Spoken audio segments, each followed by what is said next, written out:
Every now and then, we see an example of a popular commercial franchise that exists in some other medium such as comics and television cartoons being converted into a Hollywood movie. Now, often this popular franchise has been a long-running series that's been existing for many years, and now the creation of a standalone movie, which often is its own separate or interconnected continuity with that series, is to be made and then commercially released. And it is often the case, because Hollywood movies are so mainstream and popular, that often that becomes the port of call for that franchise in the popular mind. And so when people think of Garfield, for example, most people would think of the Garfield movies and not the comics. It becomes a little bit different when we talk about something like The Simpsons. The Simpsons is such a long-running TV show, and the movie took so long to be made that generally we still think of the TV show. But point is, for example, to do with video games that are very niche, it is often the movie that becomes more popular, more well-known, and more recognizable than just the original commercial franchise from which it is drawn. Now, it is my belief that this entire concept and this entire format of converting something that already exists in these other mediums that are already established franchises, converting them into Hollywood movies, is a deeply flawed, imperfect, and dangerous exercise. It has always led to disaster. Most of the final products are very unenjoyable and unentertaining and just not really worth all the time and effort it took to make them. And I don't think that it was just a case of having a bad director, having a bad script. I think that the entire process is permanently, irreparably flawed. And so that's why I think there should be a moratorium on this whole idea. There should be no more attempts at converting established franchises into Hollywood movies. It simply is not going to work.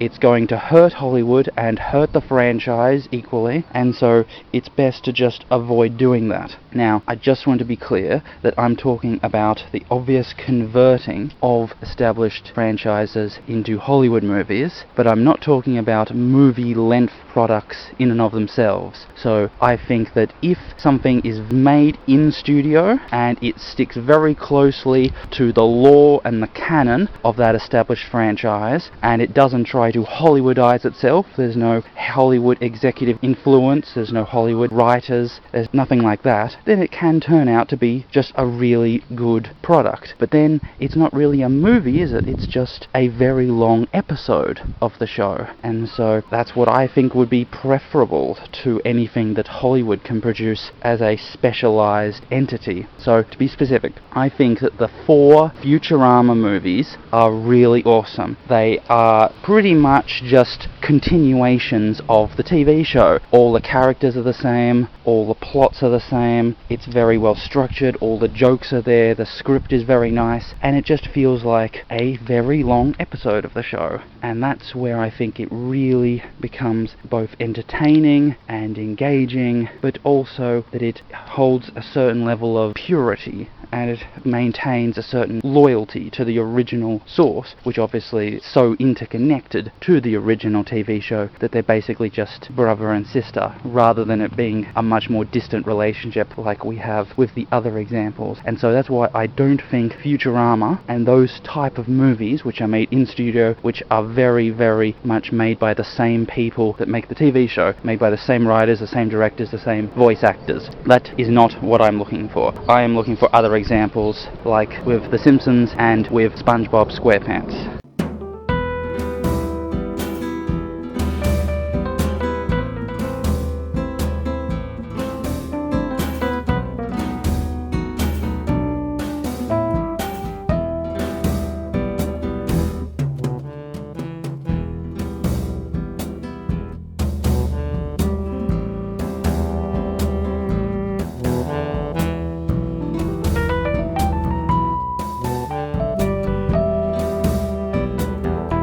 So, here is what I think. For these TV shows like Simpsons and SpongeBob, the plot doesn't actually matter that much. The plot is simply the pretext, the pretensions, the excuse that is needed in order to make everything start, because the humour and the entertainment comes through the characters, the script, the dialogue, and the funny world. And so what you just need to do is make sure that you have a reason why the characters need to be going out into the world and doing things, why they need to be talking to each other, and why they need to be interacting with the world, and then all the humour and entertainment will come through those events, those activities. And so a really good episode of SpongeBob, now there's some sort of plot, you know, SpongeBob needs to go do this, or Plankton is plotting to do this, or Mr. Crab has a scheme of doing that. Now, whatever those happen to be, it doesn't really matter, because whatever happens of the plot,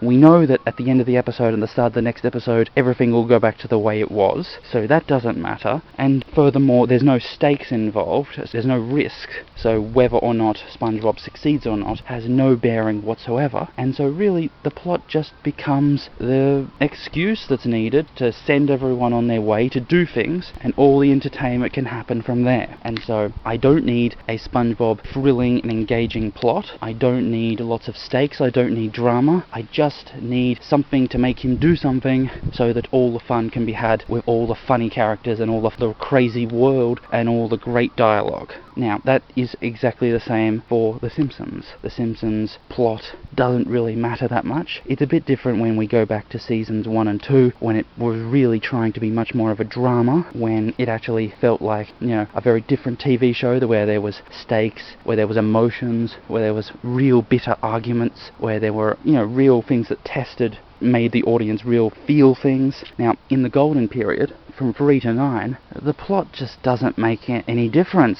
It's just about trying to find a reason for why the characters are doing something, and then they can do it, and it's just a lot of fun and hijinks and a lot of crazy adventures. And so that is where The Simpsons are at their best, when the plot doesn't matter, the plot is just an excuse, and all the adventure can happen from that point onwards. Now, with the SpongeBob and Simpson movies, they have decided, well, if it's going to be an hour-and-a-half movie, well, we can't just have a plot that doesn't matter, that doesn't make any sense, that's just an excuse, because how could you possibly watch that? It would be structurally unstable and it just wouldn't make any sense. So, almost out of necessity, you would have to have some sort of bigger plot to actually give it structure to where the story is heading. Sort of like if you think of something like Toy Story or Shrek, it's quite obvious that the only way you can have an entertaining adventure is by having a clear, structured plot where things have to happen and characters have to do something in order for something else to happen, and the adventure then can lead to its conclusion. And so for both the Simpsons movie and the SpongeBob movie, there was an agenda to create a more structured storyline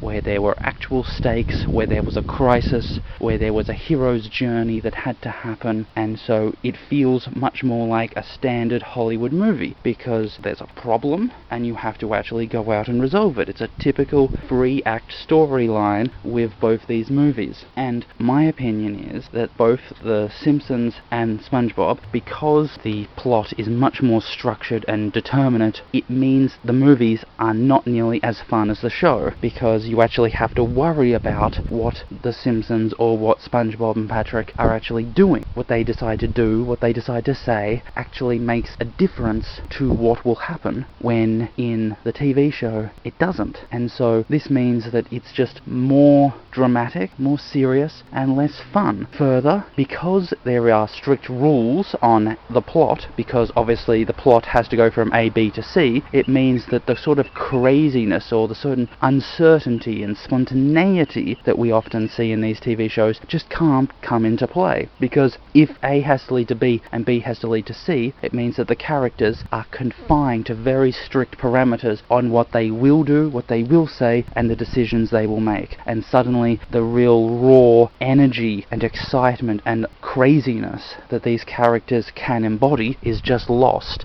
and they turn into very standard templates for a typical Hollywood protagonist and a typical Hollywood character.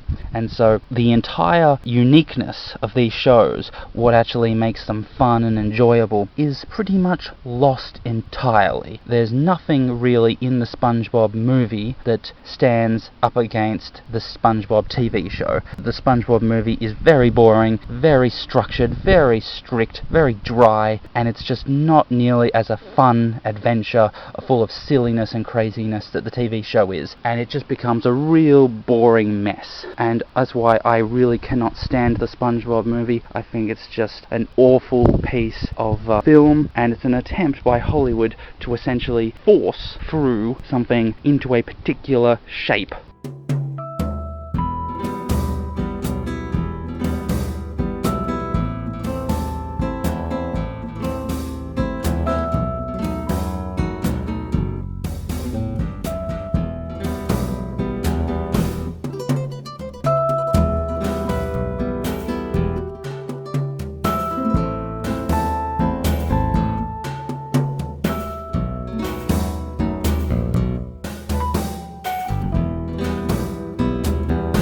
And so when you think of not just the Garfield movie, but the more bigger Garfield brand, it all becomes just light entertainment. Garfield is much skinnier, he much more stands up on his back feet, he's much more smiling, he doesn't have this dark point of view about the world, he's not utterly sarcastic, he doesn't have this great insulting tone towards John and Odie, and he just becomes a fun scallywag who's just wanting to go on adventures. And you can see this in all of the Garfield movies, you can see this on the Garfield website, and this whole very clean, very Disney sort of concept of what Garfield is a complete separation from what the original purpose of the comic was. And so all of the Garfield movies are incredibly dull because they make no attempt at actually holding forth and being loyal to the original source material, and are just going to make a very cut and dry, cookie cutter sort of model of what a Hollywood movie ought to be. And so all of the unique characteristics of Garfield, everything that makes Garfield so special, is stripped away, and we get something that is very boring, very by the numbers, very much colouring within the lines, and it just becomes really tedious to watch. And it was a great pain that I had to watch the Garfield movies because they are not very entertaining. They don't have that social commentary, subtle undertone to them. They don't have a nihilistic view of the world. They're not sardonic, and it's just a very typical Disney sort of crazy adventure. And so when I look at all these examples, and of course I haven't brought up the examples that most people bring up, which are the attempts to convert video games to movies, because that is an entire other subject which is full of mistakes and disasters and just awful product being created. We can just not include those, and just let's have a look at those examples that I brought up of The Simpsons and SpongeBob, and it's clear that the entire methodology by which one creates a Hollywoodized version of a popular franchise is flawed, because this Hollywood mindset, the Hollywood executives, the Hollywood writers, the Hollywood plot designers think of the world in such a different way and have such a strict way of going about things, and they are unwilling to compromise. They don't want to hold true and tight to the original source material. They essentially have a model of a story that they think will work, it will make a lot of money, every young family will want to see it, and so it'll be a very big smash hit, and so they'll just say, we know what we're doing, we're going to tell the story this way, and in terms of the core fans, in terms of the source material, that all can be left aside. And so you start to wonder, well, what is the point of actually making a Hollywood version of this franchise if it's not actually going to end up with anything meaningful being created?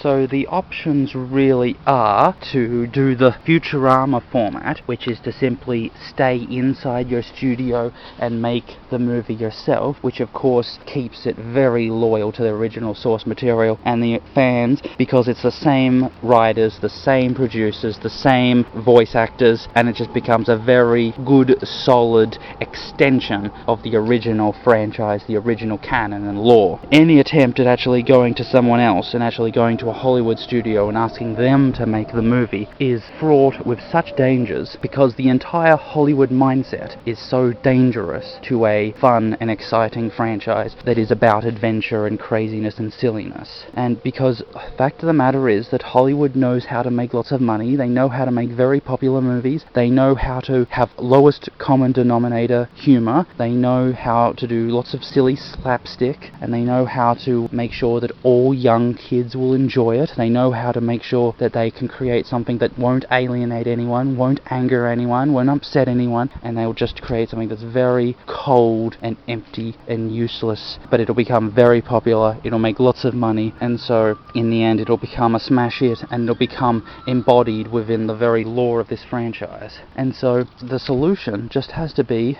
to tell Hollywood to go away. It would be better that this movie does not get created, which will bring poison and horrible influences into the franchise, rather than actually making it. It's better to just leave the franchise alone just as a TV show and not actually make that movie extension of it. And so wherever you were talking about other TV shows and franchises, such as Rick and Morty or Adventure Time or Steven Universe, it would be an absolute disaster if they followed this same format and this same pathway towards humiliation and disaster. They should either not make a movie at all and not allow their franchise to be poisoned by these Hollywoodisms that break away from the original canon and actually just bring about a whole lot of misinformation and whitewashing and real dry, miserable humor into their franchise, or they should make one in studio. Those are the options. Just do not contact Hollywood. Hollywood are not your friends. They could make a very